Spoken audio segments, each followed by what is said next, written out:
All right, people, you know that sound. That is the Unfiltered Band. Another episode of the podcast, Unfiltered, on deadline day. Our countdown continues. Make sure to follow me at Casey Stern. It is the day of the daddies because the Padres, assuming as of doing this and taping this and putting this out, Eric Hosmer seals the deal. We'll end up getting Juan Soto. So why not have a father on board? Of course, we're talking about the Todd father. As Todd Frazier chatting with me here for a few. So I want to start with this. What was the first time you saw Soto play, knowing how easy he was making it look across the field? And at the time when you faced him first, he's 19. Like, how much does it jump off the page to you, just like no one that age looks like this? He was a specimen. I mean, he gets low in his stance. He's one of those guys who's very into his body and legs. I'll give you a quick story about him. It kind of got me upset, though. It's pretty funny. At the time, we had a reliever come in. And, you know, if you're standing there, you're probably like 15, 20 feet away trying to get your timing down, whatever. And he's literally right behind the catcher, about 10 feet behind the catcher. And I'm like, I'm like, move. I'm screaming. And then our pitcher, he's like, looks at me. I'm like throwing over his head. Like I was screaming my head off. He had that cockiness to him, bro. But guess what? That's just the way he is, the way he plays. I respect it. I love it. And he's coming into his own and one of the most elite hitters in the league. And any team will have him. And, you know, Eric Hosmer, somebody find his number in L.A., like you said. I was joking. Every Dodger fan in the world looking to text him and be like, bro, you don't know. I got an island in Bora Bora I'm willing to offer you if you say no to this deal.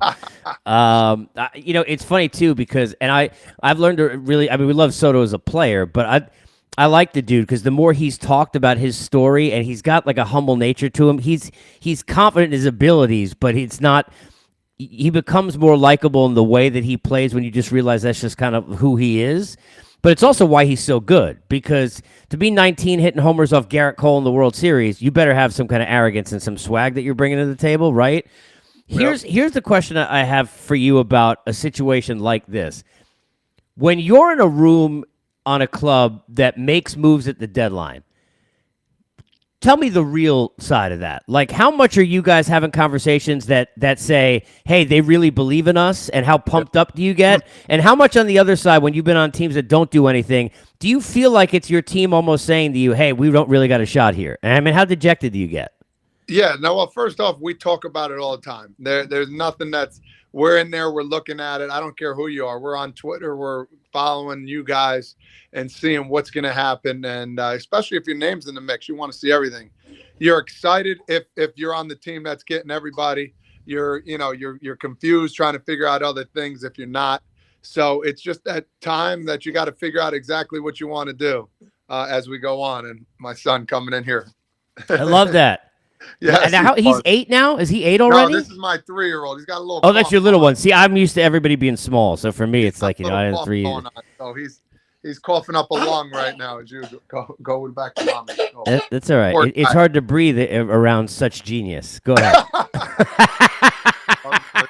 But that's what we're dealing with. You know, with kids, stuff happens. But oh, are you kidding? Deadline is phenomenal. Either way you put it, you lose guys that you love, and he's showing you a Todd Frazier bobblehead, and you know, you gain guys that you have another friend. So it's all good. When you got moved, and I want to go to when you end up in a situation where you're going to the Yankees, right? And we've talked about, you and I, many times in the past, but like, you know, even on this podcast, about what it means specifically because it's the Yankees. But take me through, like, I love the human element of, we're all people, right? Doesn't matter what you do. We all remember the first day in high school. Like, you don't know anyone, and you're the youngest, and it's like, you know, you're kind of like nervous. How much do I say? Like, you know people around the league through free agency, but what's it like after you get traded when you first go into a new clubhouse? Like, how describe that for me. What's that like? Different. You don't want to step on anybody's toes, but you know you've been there before. So it's like, what do I do? You know, do I crack the jokes? Do I, you know, be myself? Do I act a little different? You know, you got to play it by ear. And, you know, most of the time, wherever I got traded to, there was 3 or 4 guys I've already played with, or, you know, had a liking to or friendly with. So it made it easier. And, you know, especially playing close to home. And I mean, everything comes into play for sure. Did you have situations where, or one, because I don't think I've talked to you, even though the years we're friends, like about like how you found out. Did you have any weird scenarios about how you found out that you were traded, or were they all the way they were supposed to be, where the GM contacts you and tells you first? Weird. You hear it from my agent, from their agent, or their GM, but we'd have a meeting and we would go from there. So for me, honestly, everything was smooth as silk. And I just remember coming into a meeting and saying, "You're not playing today." So basically, something was going to happen at the end of the day. So How does the pressure take me back to like first at bat? Like, so for Soto, in San Diego, and you think about, and there's going to be a lot more guys that get traded today. And, we've already had weird scenarios where like Christian Vasquez is preparing his pitching staff for the Astros. Then he's an Astro. Like, first of all, like what's the code with that? Like, you can't tell me he's not going to say everything. Like, he just been in every pitchers meeting, Todd, figuring out how to get all you dudes out. I understand he loves his guys. Like, what is like the man code? What's the bro code in baseball for that? What a weird scenario that is. I really find here's the problem I have with it. You have a reporter asking or telling him, how does it feel to be traded? Trying to be the cocky reporter, getting the first thing in. That would piss me off, and that's something I would never forget. Reporters are always on thin ice with me, especially when I was with the Mets, of course. I noticed, but but to do that and be the guy, oh, I'm going to be the tough guy. Oh, how does it feel to be traded? And the guy still has his Red Sox uniform on. That's Bush League as a reporter, man. That guy should be, suspended or something. It's not fair. He's not gonna. But it's no tact, right? Yeah, it's not. It's just not. It's not classy. He's not classy. It's his livelihood, and now he doesn't even know what to say, and he's being videotaped all around the world, and it's going to be on Instagram and Twitter for people to be like, "Wow, man, he didn't even know, and this reporter knew." It's baloney. I love how you use baloney. It's a family show, and the kids in the room. So it's amazing. Even people like you and me know how to do that. Even though I've had mic issues in the past. Talking with Todd Frazier here. So let me go back to jitters of like an at bat. First at bat. Take me through and the listeners through like what the Sotos of the world are going to be feeling. Like first day of a season, I'm sure you feel it, right? First time in the postseason, first time you played at the big league level. How are the jitters different?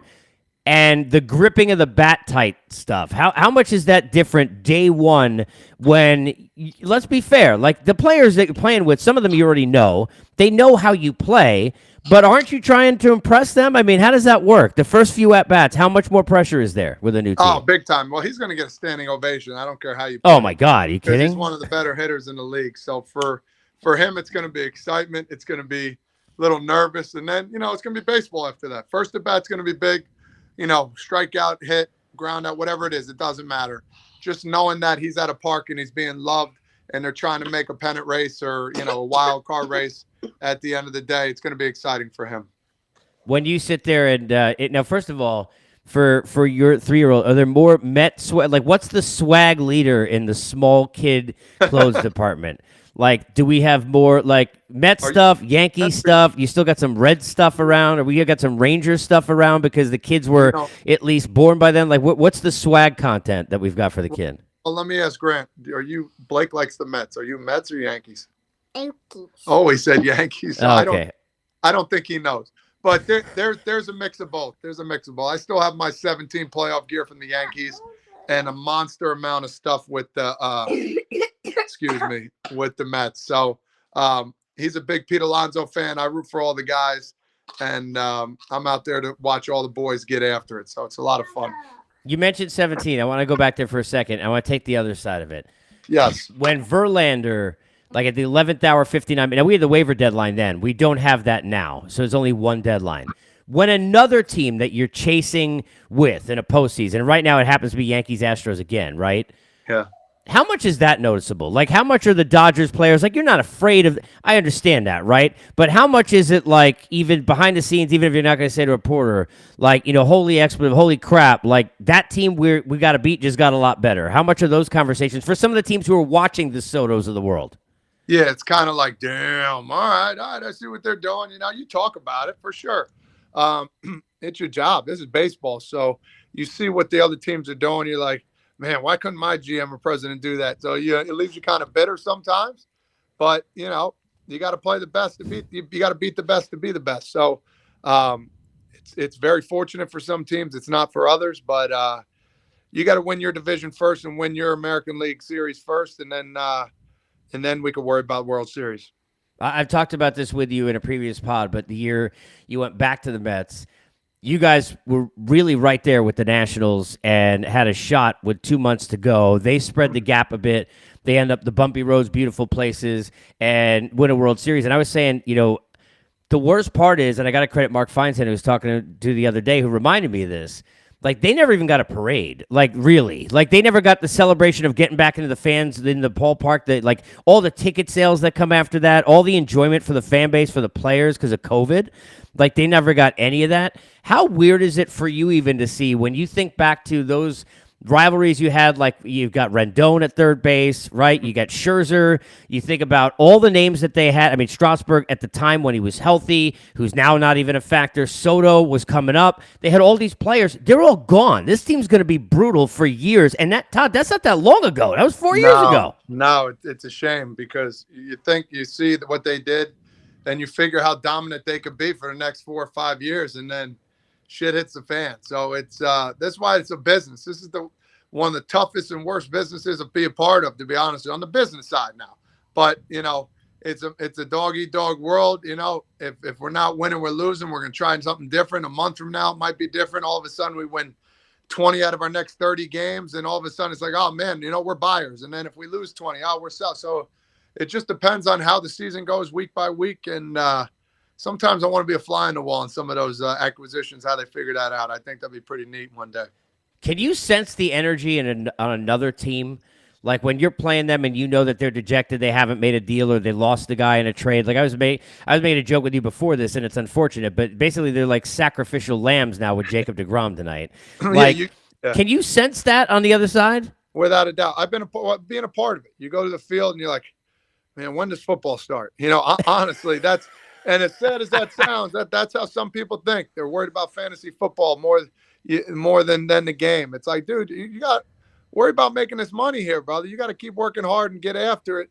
And that's where I came into play. I'm like, yo, dude, you better get your butt out in that dugout. There's going to be problems. So, I mean, I've been a part of it. Don't get me wrong. If I wasn't playing in the game, one of those things, I'd go back, check the score for real quick and come back. That's part of the whole thing. And that's where, actually when I finally grew up and understood, like, let's go. This is your job. Do your best at it and work your tail off. But, when you're on a team that you're out of it and not picking up anybody and you're losing, it's when's that last game of the year coming? That I want to ask you two more quickies. I'll let you go. One, Judge. Everybody I talked to who played with him when he was young and came in, they all they're like proud parents because he's as a person the same. Like he's such he's a huge dude, but he's like a gentle giant. Like he's such a nice guy, and he bets on himself, which is not easy. I mean, the Yankees may have offered him a lot of money, but he's making. I mean, you want to talk about hand over fist. What were your impressions, and how much from the outsider are you in the category of just like if there's ever a dude who, in the way he's handled himself, deserves what he's getting, that he's in that category? Yeah, I mean, think about it. How many guys were willing to bet on themselves on the toughest sport in the world against the toughest pitchers in the world who are getting better and better with analytics and all this stuff, are throwing harder and harder, willing to bet on themselves, saying, you know what, you didn't give me what I wanted. Fine. I'll talk to you next year, maybe. Next thing you know, he's hitting 43, 44 homers already. What do we got? 2 months left. We got August and September. He's going to hit 60 home runs. You watch. I hope he does. He's exceeding all expectations. He's a guy that is humble. He thinks about it. You ever hear him do an interview? He's like, he'll give that look. Well, you know what? And he'll come back. Like he really progresses and understands what he really wants to say. And it's like not a bad bone in his body. He's one of those guys that you want to play for, you want to have back. And, he actually told me when I was on the field, he said, I got you tonight. I'm going, pretty much told me he's calling his shot. First at bat, he hit a home run against the Mets. I was mind blown. I'm like, this is crazy right now. I was just blown away.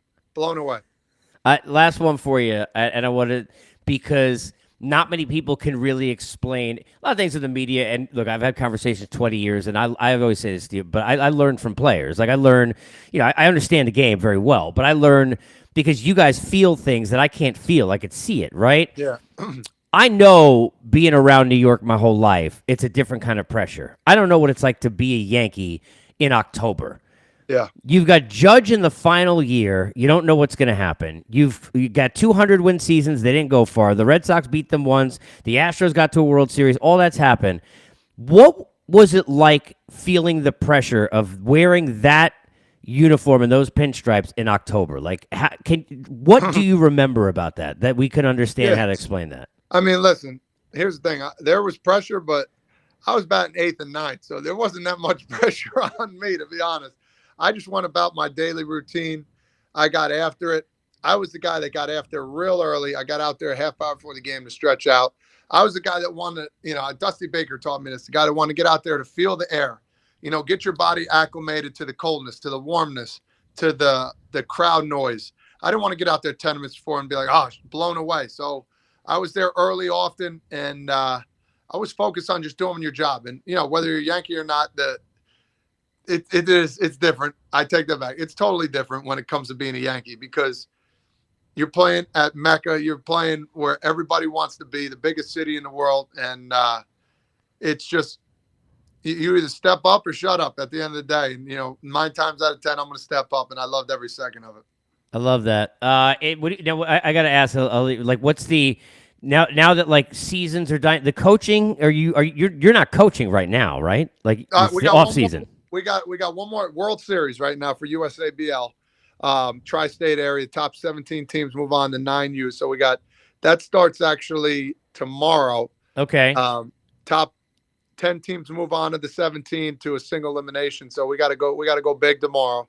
And then I'm going to be doing Little League World Series stuff. I'll be broadcasting in Bristol and Williamsport, which is kind of cool. I'm excited. Oh, I love that. That. That's awesome. I got to get my voice back first here. I got to work on that. It's all right, man. Enjoy. I always appreciate this, bro. I'll bug you again soon. No, I know. No doubt. I'm ready. The Todd Father. Stay unfiltered. Keep with us at Casey Stern on Twitter.